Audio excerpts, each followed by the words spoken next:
Assalamualaikum buat kampung halaman Aceh tercinta. Puhaba mandum yang nari gampong.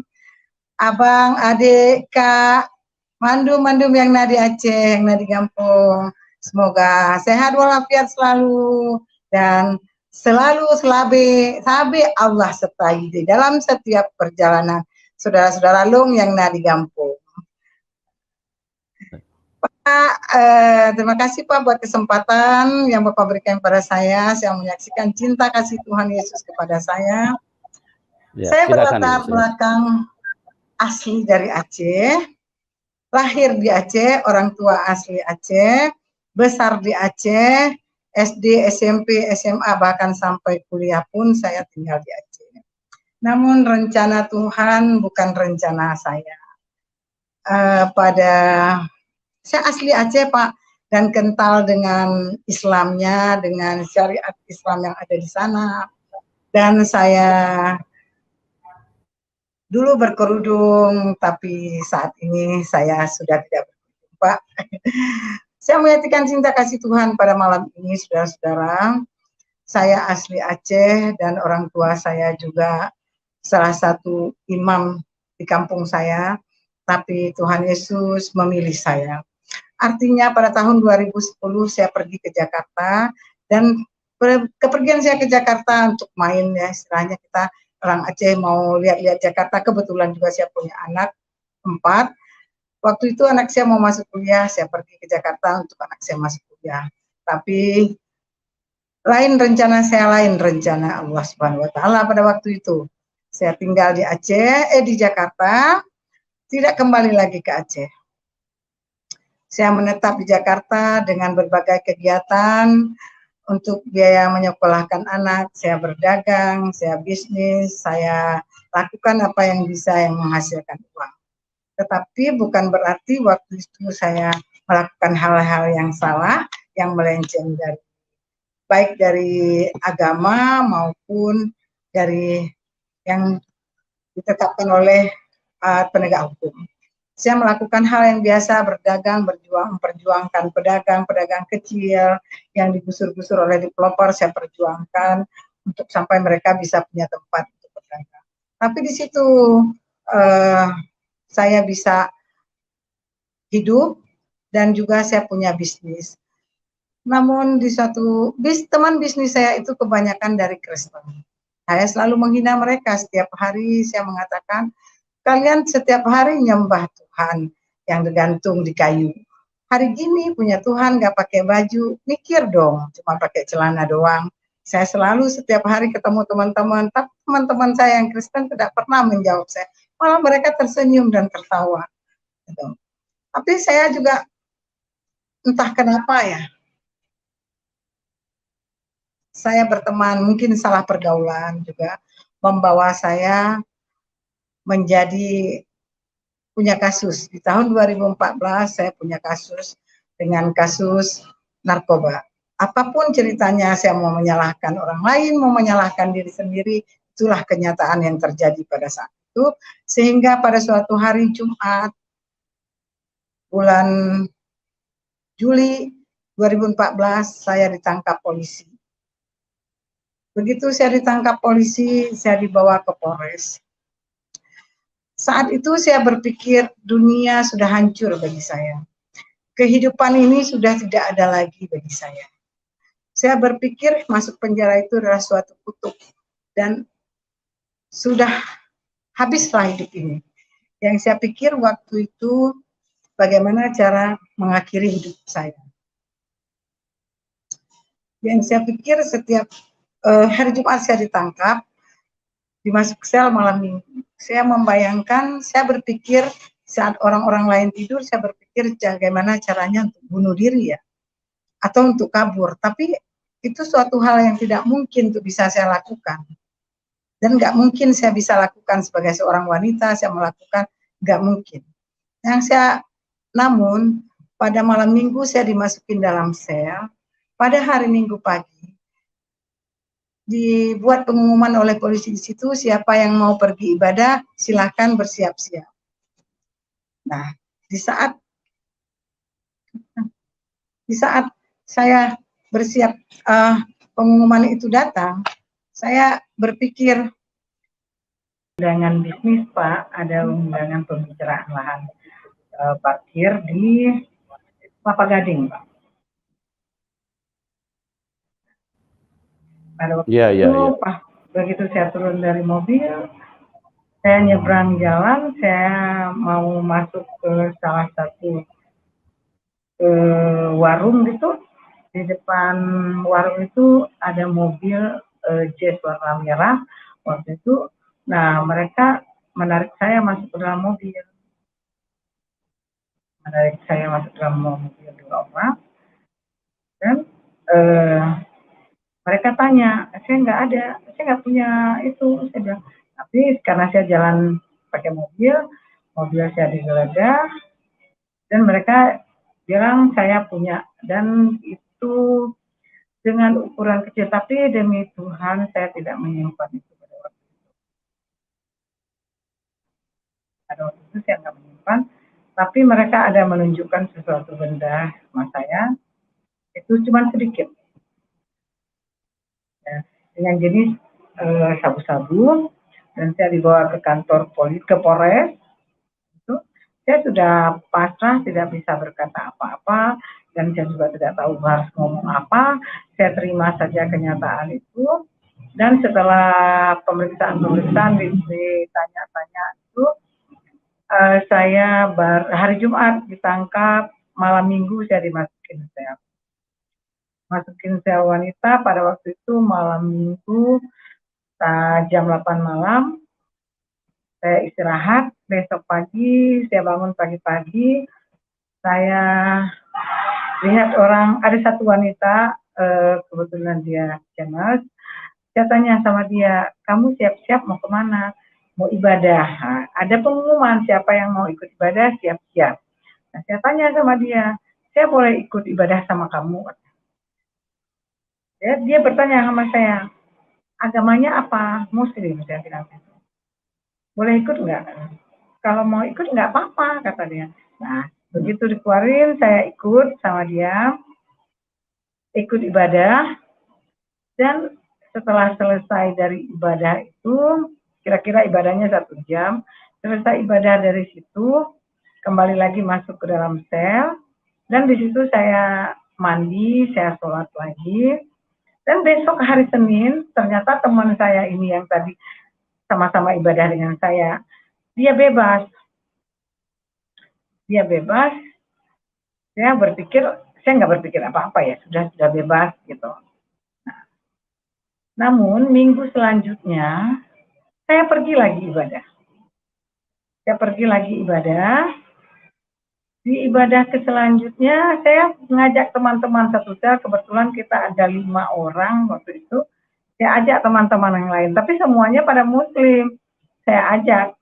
Nah, setelah saya ajak, mereka ikut. Setelah ikut, tapi mereka setengah jam mereka minta balik lagi ke sel. Saya tinggal sendiri di situ. Di situ saya dapat Alkitab Perjanjian Baru. Setelah balik lagi ke sel, seperti biasa, saya kembali lagi sholat, kembali lagi saya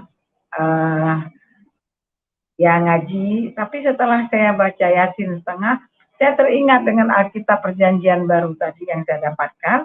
Saya baca teguran-teguran dari polisi itu, kamu baca Alkitab? Bukan, saya bilang gitu. Setelah itu berjalannya waktu 1 bulan lah saya di Polres, saya dipindahkan ke Pondok Bambu. Di Pondok Bambu itu saya masih bawa mukena. Dan saya tidak pernah menyembunyikan jati diri saya bahwa saya asli orang Aceh. Dan waktu di Pondok Bambu itu ada wihara, ada masjid, dan ada gereja. Kita boleh bebas memilih mau kemana saja. Setelah saya diregister, saya melihat di depan saya ada masjid, di kiri saya ada gereja, di kanan saya ada wihara. Selanjutnya saya berpikir, saya kemana? Saya nggak berpikir kemana, saya sudah pasti tujuan saya ke gereja. Tujuan saya sudah saya tetapkan waktu saya di karantina di Pondok Bambu, saya pergi ke gereja.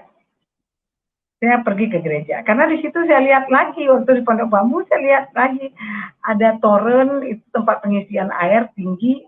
Saya berpikir, saya melihat ke situ, kalau di situ bunuh diri bisa nggak ya? Saya berpikir waktu itu, saya berpikir itu karena di lain tempat saya lihat kayaknya nggak ada tempat gitu.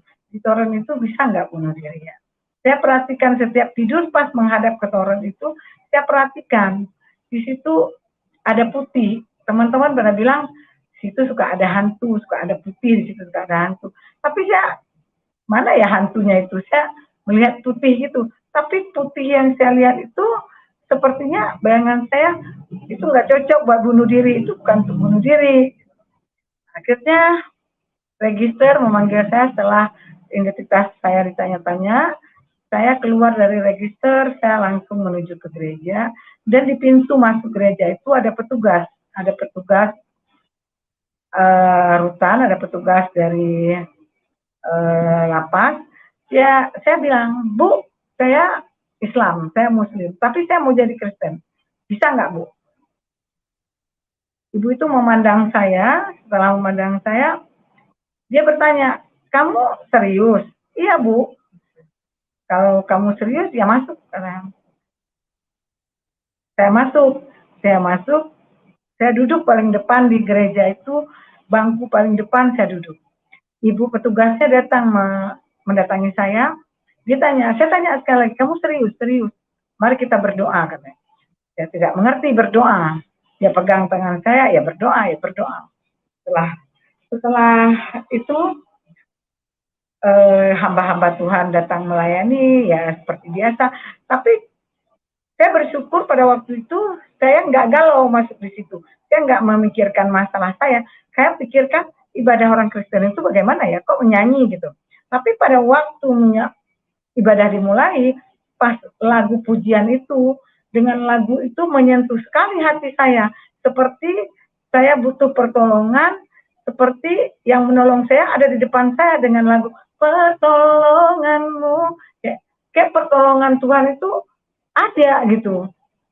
Kayak saya nggak takut menghadapi yang apa yang sedang saya jalani itu, saya nggak takut karena waktu pujian itu dinyanyikan saya nggak bisa menyanyi, tapi kalau saya lihat teksnya itu kok seperti sesuatu hal yang sedang saya hadapi ada pertolongan gitu.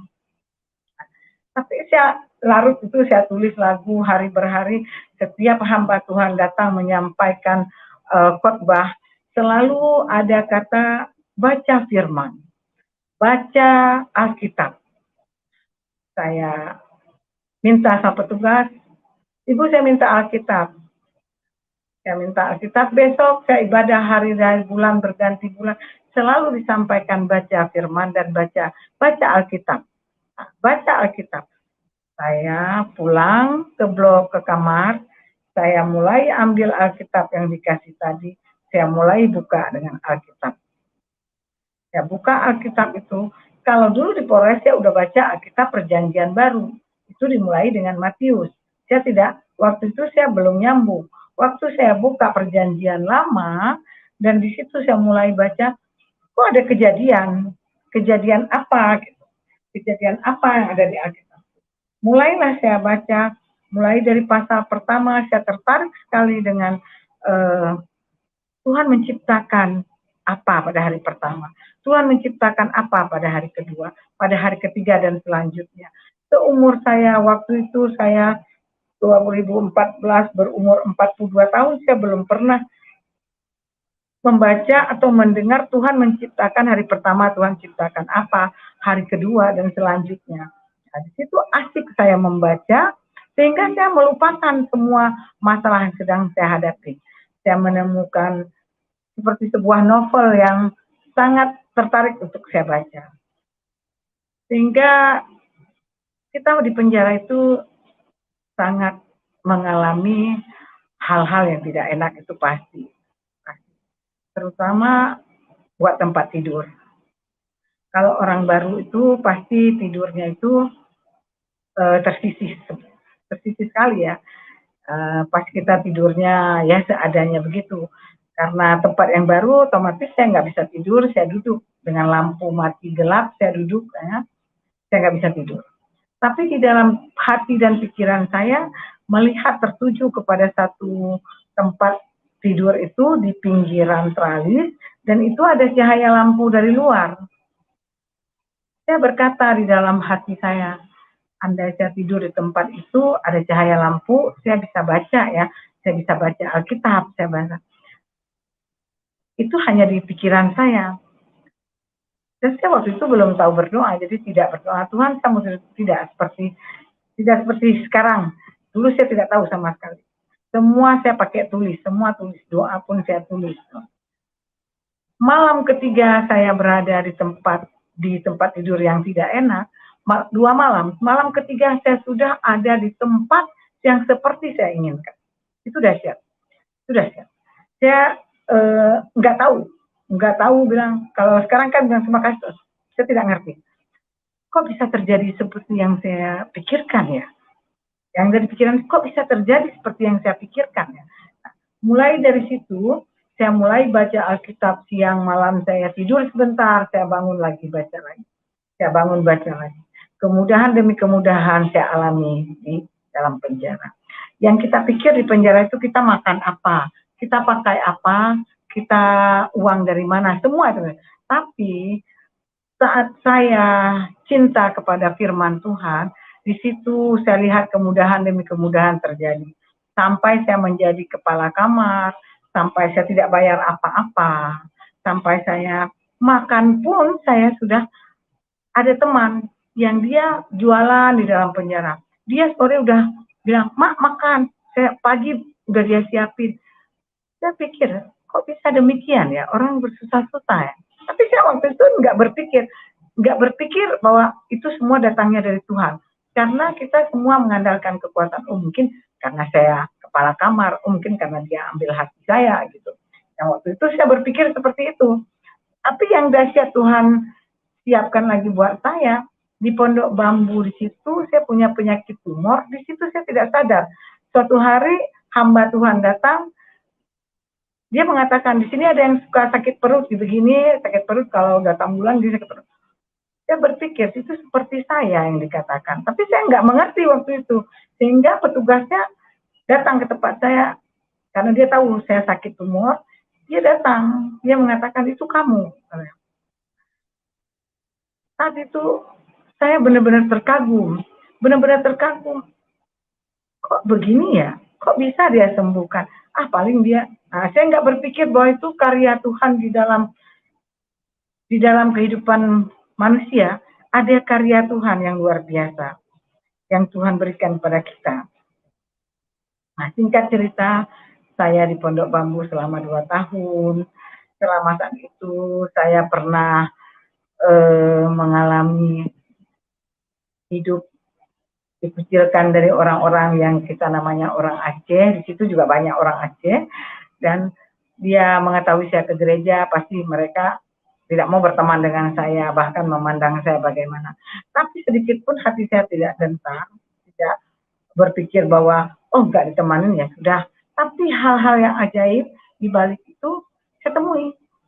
Ada satu orang Aceh juga, dia datang kepada saya karena dia baru masuk.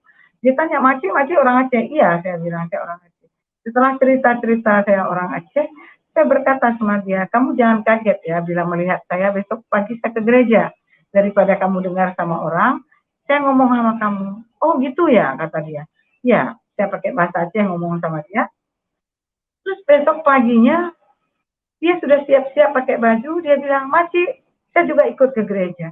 Oh, saya bilang, ayolah kalau begitu. Nah, kami sama-sama menghadapi tantangan di penjara dengan dia. Namun Tuhan berencana lain buat saya. Lagi cinta-cintanya saya dengan hukuman saya waktu itu divonis 5 tahun dan di Pondok Bambu tidak diterima hukuman 5 tahun. Dipindahkanlah saya ke Semarang. 2 tahun penuh saya belajar di Pondok Bambu belajar tentang pujian, belajar tentang siapa itu Yesus, kenapa itu Yesus disalibkan, kenapa Yesus itu Tuhan, dan kenapa Roh Kudus. Kalau saya dulu kan belajarnya Rohul Kudus, tapi di sini Roh Kudus. Dan saya cari tahu, saya cari buku, belajar. Saya tidak menerima begitu saja juga tidak. Karena dengan kekentalan saya, tapi saya ingin tahu, ingin belajar siapa itu Yesus. Siapa itu yang disalibkan? Kalau selama ini kan pikiran saya berpikir itu bukan Tuhan Yesus yang disalibkan. Tapi saya hingga mengatakan, mungkin saya minta maaf kalau mungkin saya mengatakan Kristen itu kafir. Dan kok mereka bisa bilang kafir dan saya sendiri juga bilang kafir. Kenapa saya tidak cari tahu, tidak belajar dulu, baru saya bisa membuat keputusan itu kafir atau tidak. Sehingga saya belajar, mencari tahu, mencari buku-buku tentang Roh Kudus.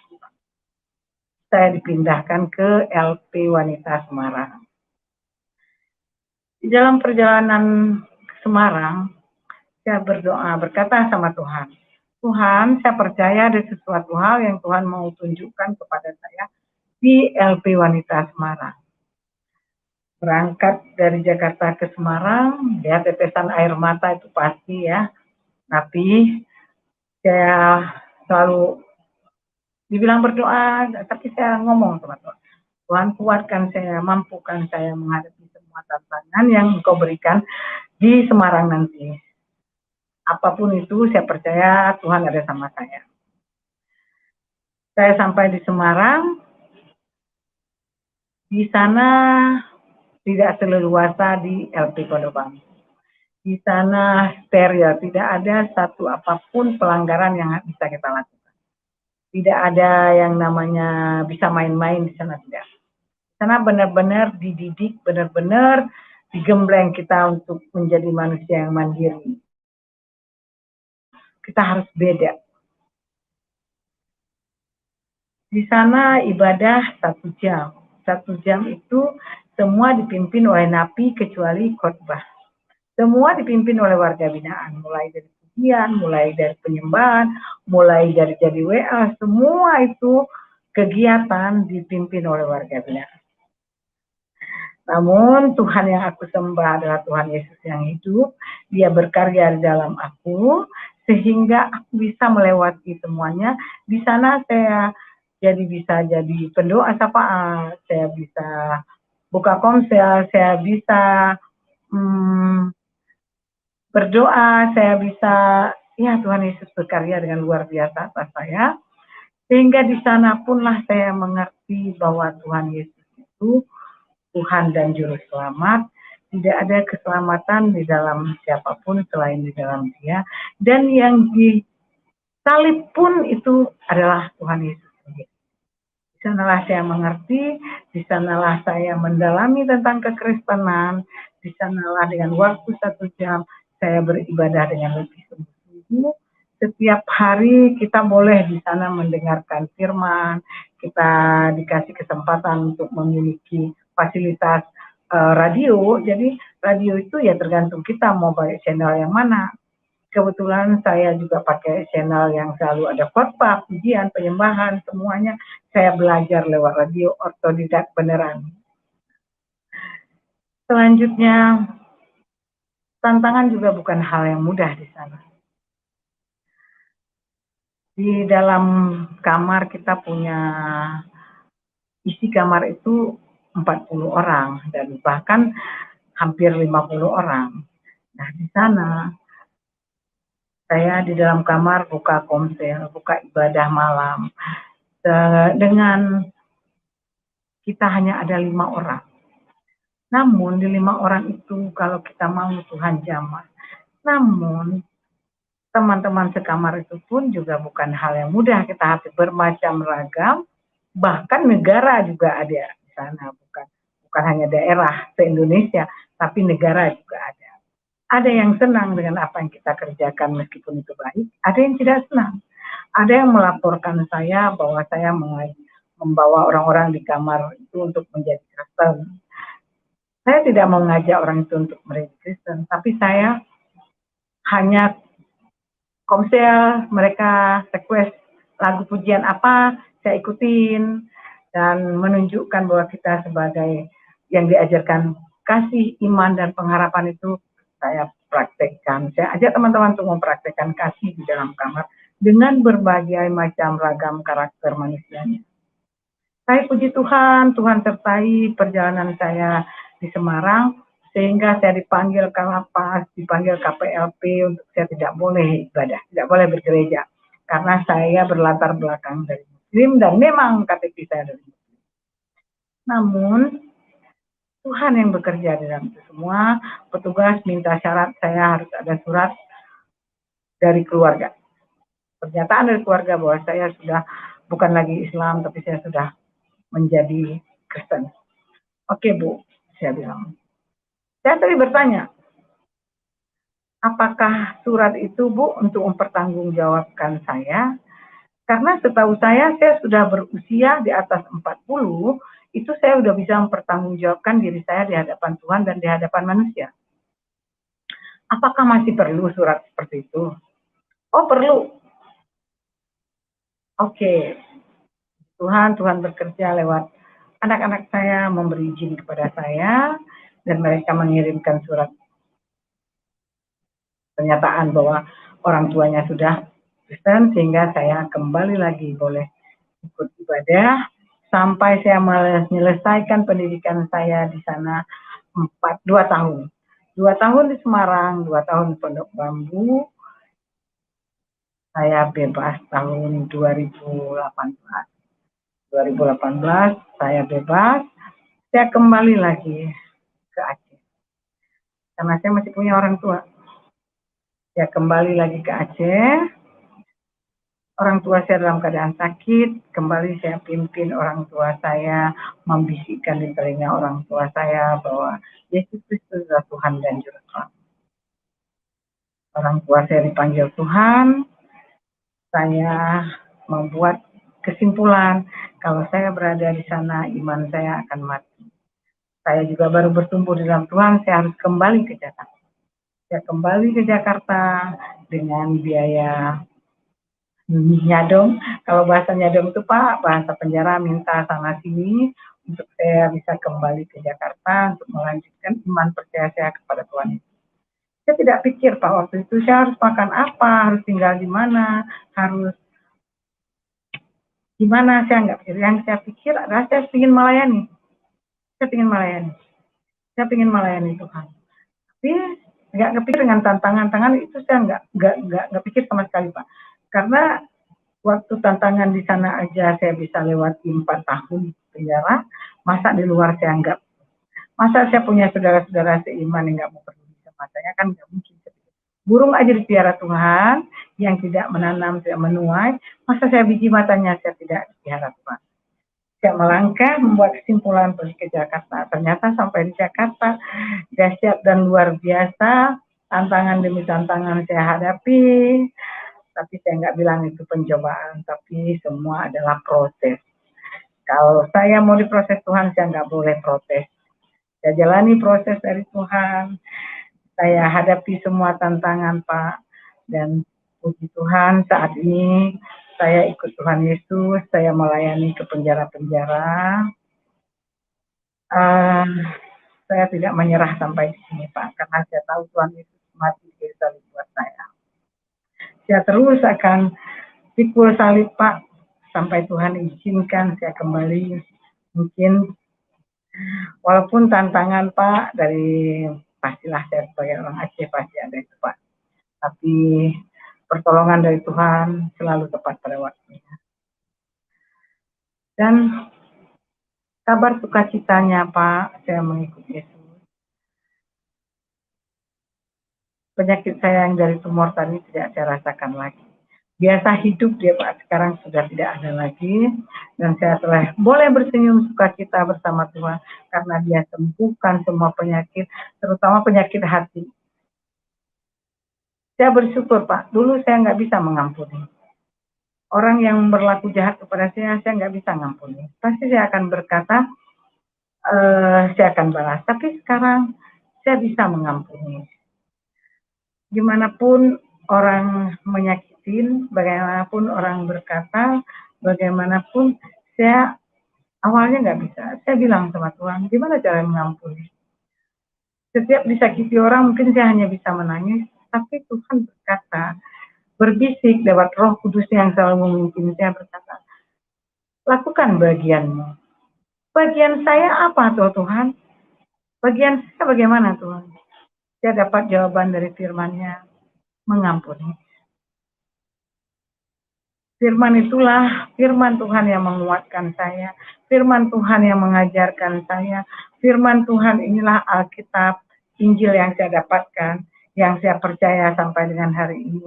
Itu yang menyelamatkan hidup saya, yang memberikan saya pengharapan, yang memberikan saya pengetahuan demi pengetahuan tentang kehidupan ini. Terutama tentang kasih. Sampai Tuhan mengajarkan kasihi musuhmu. Saya belum pernah Pak belajar itu mengasihi musuh. Doakan musuhmu. Dahsyat, kok bisa kita disuruh mendoakan musuh? Itu luar biasa Pak, yang saya rasakan bersama Tuhan Yesus. Kasih anugerahnya yang menyertai saya setiap saat ini sungguh membawa saya kepada kehidupan yang tadi saya pikir di penjara itu sudah habis, sudah nggak ada lagi kehidupan, sudah mendapat kutuk saya, sudah nggak ada lagi hari esok buat saya, sudah nggak ada lagi cahaya kehidupan buat saya. Tapi setelah ketemu dengan Sang Juru Selamat, di penjara itu menjadi suatu firman Tuhan yang saya ingat di Roma 8 ayat 28, bahwa kita tahu sekarang bahwa Allah turut bekerja dalam segala hal untuk mendatangkan kebaikan. Walaupun awalnya kita nggak melihat bahwa itu kebaikan, masuk penjara mana bisa Pak baik, mana bisa ada kata itu bahwa masih ada hari depan yang penuh dengan harapan itu, nggak ada. Alkitablah yang mengajarkan saya bahwa di dalam Yesus Kristus ada keselamatan, di dalam Yesus Kristus itu ada pengharapan, dan kasih, sukacita, dan damai sejahtera itu yang nggak pernah habis. Kasihnya yang luar biasa kepada saya, yang saya nggak bisa bayar dengan apapun mungkin Pak ya, hidup saya nggak bisa saya gantikan dengan apapun. Dengan kematian Tuhan Yesus di kayu salib menebus hidup saya, dosa saya, sedangkan saya udah bawa dosa itu dari lahir.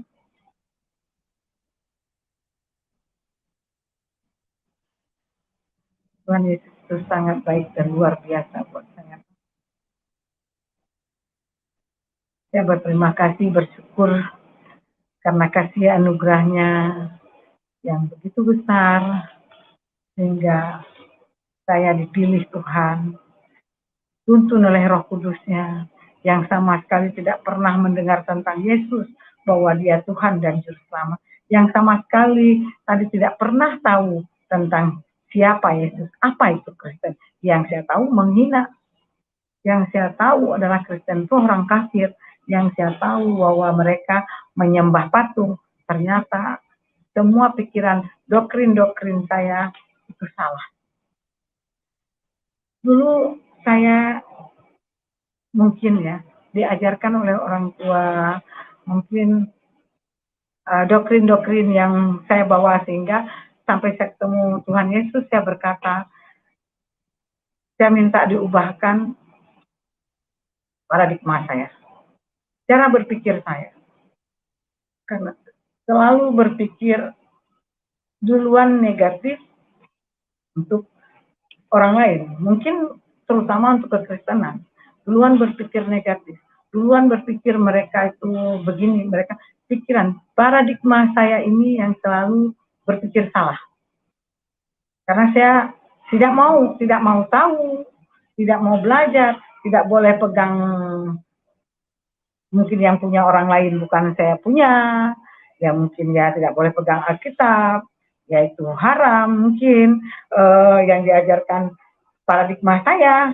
Nah, setelah saya ubah mindset saya, cara berpikir saya, kita kan harus belajar. Sementara banyak kata-kata dari orang tua, jauh berjalan banyak yang dilihat. Kalau saya melihat-lihat saja, tapi saya tidak mengambil hikmah, tidak mengambil hasil. Masa saya udah kenal orang Kristen, masa nggak mau tahu mereka ibadahnya bagaimana, mereka Sementara mereka mau saya hanya menghina, oh kalian punya Tuhan gini hari gini, tapi dahsyatnya Tuhan Yesus ya, bahwa Tuhan sudah memilih, dia tidak melihat bahwa kamu latar belakangnya siapa, bahwa kamu dari Islam, bahwa kamu dari tidak bawa keturunan. Keselamatan itu tidak membawa dari latar belakang, bahwa kalau Tuhan sudah memilih dari manapun Tuhan tetap. Kalau Tuhan sudah merancangkan kamu harus masuk penjara, ya saya dirancangkan Tuhan, bukan bukan karena keinginan saya, tapi kalau Roh Kudus sudah memimpin kita untuk kita mengenal Dia, saya pun buka hati. Saya buka hati saya untuk mengetahui, untuk ilmu pengetahuan yang baru, bahwa siapa itu Yesus, siapa itu Kristus, kenapa dia dikatakan Kristus, kenapa dia dikatakan Tuhan. Saya belajar, saya cari tahu. Kenapa dia disalibkan? Jangan hanya kita berkata, oh dia disalibkan atau bukan, tapi belajar dulu, cari tahu dulu, baca. Membaca itu enggak salah, ilmu pengetahuan itu tuntutlah ilmu sampai negeri Cina. Kenapa ada pepatah negeri Cina? Kenapa enggak Amerika? Kenapa enggak? Kalau saya bertanya, kenapa kok Cina? Kenapa enggak Amerika? Kenapa enggak Jepang? Kenapa enggak yang lain? Kenapa berkata Cina? Ada apa di Cina? Nah, begitu saya tentang Yesus, kenapa dia Tuhan? Dasar dari mana? Saya coba belajar. Saya Islam, saya mengetahui orang tua saya mengajarkan saya dengan kental. Tapi pada hari ini, kalau saya hijrah, kalau saya menjadi Kristen, karena Tuhan menghendaki saya mengenal Dia, mengenal Tuhan Yesus Sang Juru Selamat, mengenal Tuhan yang hidup, mengenal Sang Penebus, mengenal hanya di dalam Dia ada keselamatan. Terima kasih Pak buat kesaksian saya.